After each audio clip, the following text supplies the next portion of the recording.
జూబ్లీహిల్స్ ఉప ఎన్నిక ఫలితంపై బీజేపీ కూడా స్పందించింది. కిషన్ రెడ్డి మాట్లాడారు. జూబ్లీహిల్స్ ప్రజల తీర్పును శిరసావహిస్తామన్నారు ఆయన. జూబ్లీహిల్స్ లో మాకు కార్పొరేటర్లు లేరు, జూబ్లీహిల్స్ లో మాకు పెద్దగా బలం లేకపోయినా మా శక్తంతా కూడగట్టి ప్రచారం చేశామన్నారు కిషన్ రెడ్డి.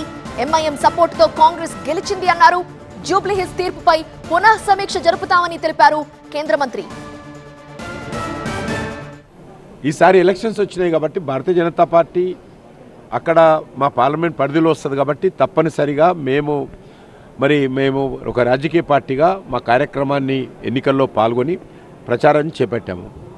మాకు ఉన్నంతలో అక్కడ ఉన్నటువంటి రాజకీయ నేపథ్యంలో పెద్ద ఎత్తున మజ్లిస్ పార్టీ పూర్తి స్థాయిలో కాంగ్రెస్ పార్టీకి మద్దతు ఇచ్చింది.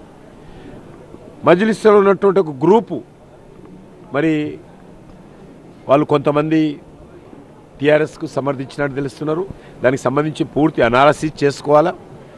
మాకు సంబంధించినంత వరకు మేము ఎలక్షన్స్ ముందు మేము ఓడిపోతామని చెప్పడానికి వెళ్ళారు. కాబట్టి ఎన్నికల్లో మేము పూర్తి స్థాయిలో మా శక్తిని కేంద్రీకరించి మా స్థానిక కార్యకర్తలను కూడగట్టి ప్రచారం చేశాము. ఫలితాలు అనుకూలంగా ఉండవనేటువంటి విషయము ఈరోజు చర్చ జరుగుతున్నటువంటి నేపథ్యంలో చాలామంది అన్నారు. అయినప్పటికీ కూడా మేము ఎక్కడ కూడా తగ్గకుండా ఎన్నికల ప్రచారం చేశాము. ఈ ఫలితాలు శిరసావహిస్తాం. రానున్న రోజుల్లో ఇలాంటి ఫలితాలు ఏవైతున్నాయో దాన్ని మేము దృష్టిని కేంద్రీకరించి వచ్చేటువంటి రోజుల్లో ఏ రకంగా గెలవాలనేటువంటి ఆలోచన చేస్తాం.